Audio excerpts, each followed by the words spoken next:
Hello guys, welcome back to another YouTube video. My name is Samuel Asuko, aka Suki Fitness, and I'll be taking you on some leg workouts for today's session. As usual, before you go into any weightlifting, it's essential that you do your warm-up. So I'll be taking you through a series of warm-up. If you're new to my page, please subscribe, leave a thumbs up on this video as it will help my page, and I'll see you at the end of this workout. Let's get it done.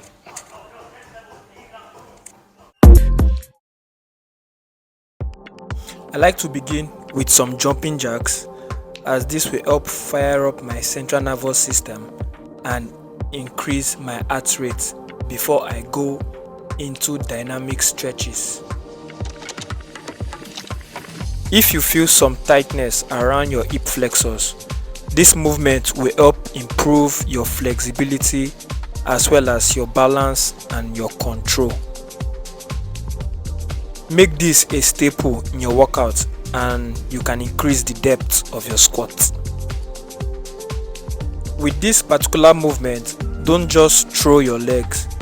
Let it be a controlled movement, mind to body connection.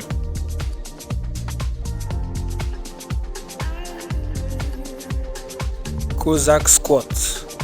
This thigh busting move targets your quads, hamstrings, glutes, hip abductors, abs, core and your lower back.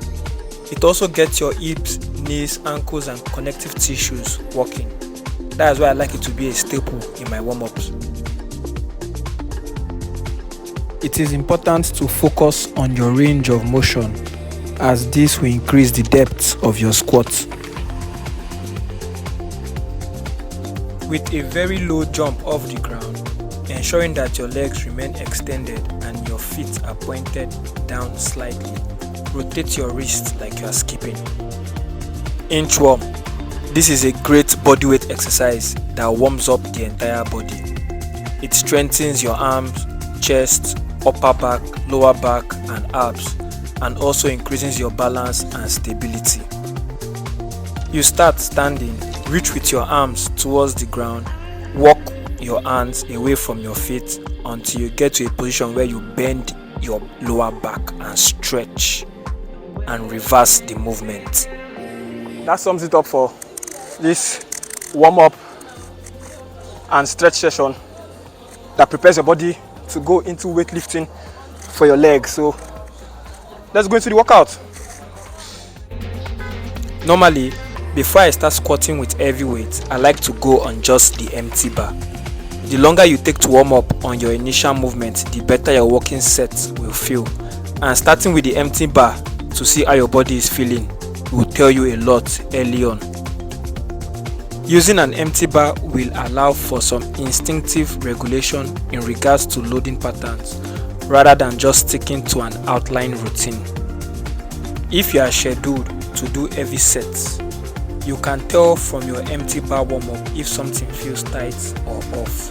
And with this, you can either lower or increase the intensity for the day and do more volume with lighter load or less volume with heavy load. This has saved me on more than one occasion in regards to avoiding injuries, and it will save yours too. The same way you approach your empty bar is the same way you approach your bar with weight. So treat it with respect.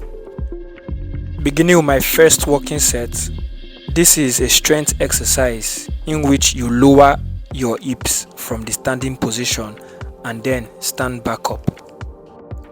Always ensure that when you stand back up, you don't lock out your knees fully. This will help keep the tension on your quads.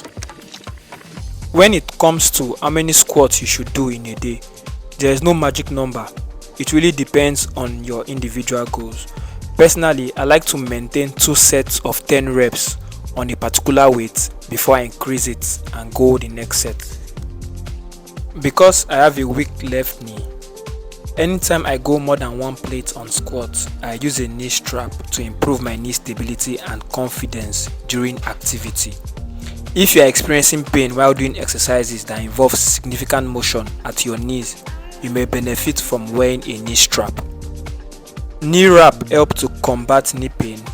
They prevent inflammation in the knee joints and the surrounding ligaments and muscles.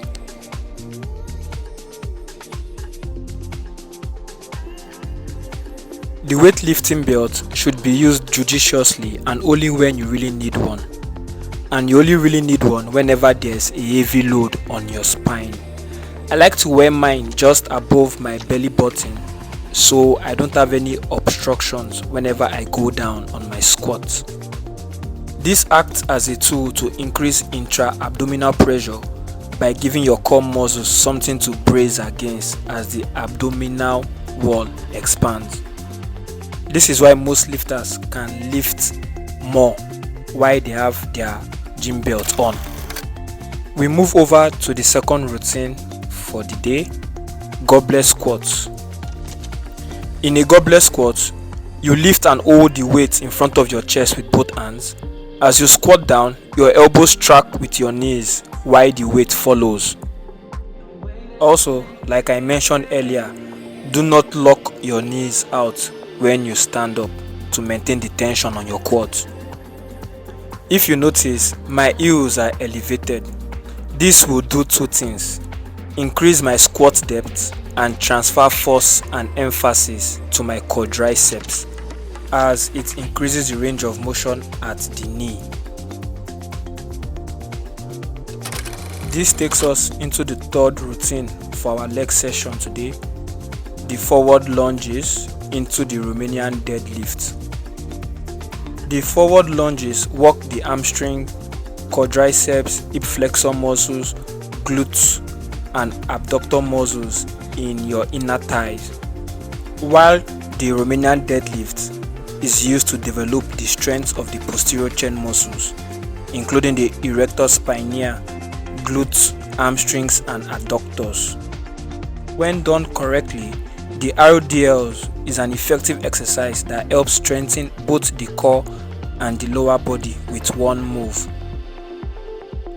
This combination keeps the tension on your quads and your hamstrings at the same time. While performing the RDL, ensure that the dumbbell does not go too low from your knee to keep the tension on your hamstrings and glutes while avoiding the risk of a lower back injury.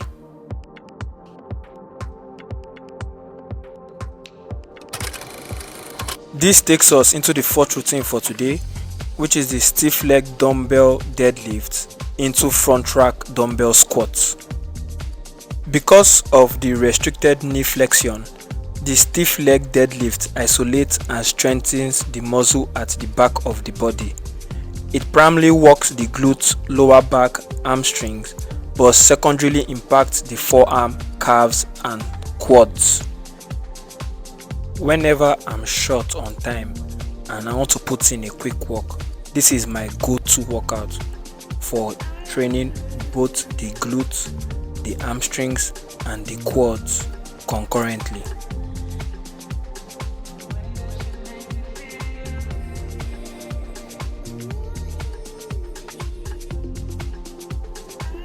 We go into our not so last routine for today, which is the calf raises. One of the best ways to increase the calf size is to do standing calf raises. This can be done with a dumbbell, a barbell, or just your body weight. Supersetting this with the plyo box jump dead drops to further increase the impact on the calves. Your lower body muscles, including calves, hamstring, quads, and glutes, propel your body upward when you jump. And that is why training them in this manner can help improve not just the strength but the power in your lower body.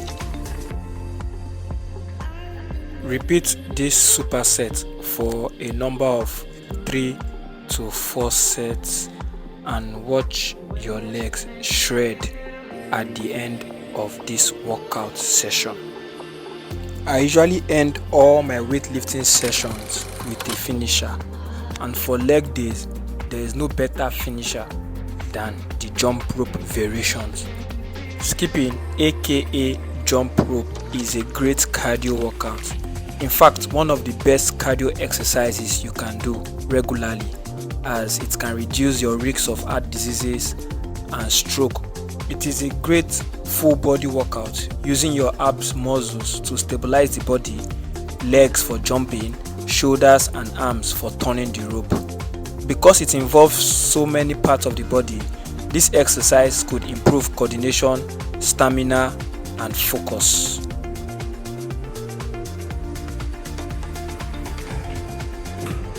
That brings it to the end of this leg workout session.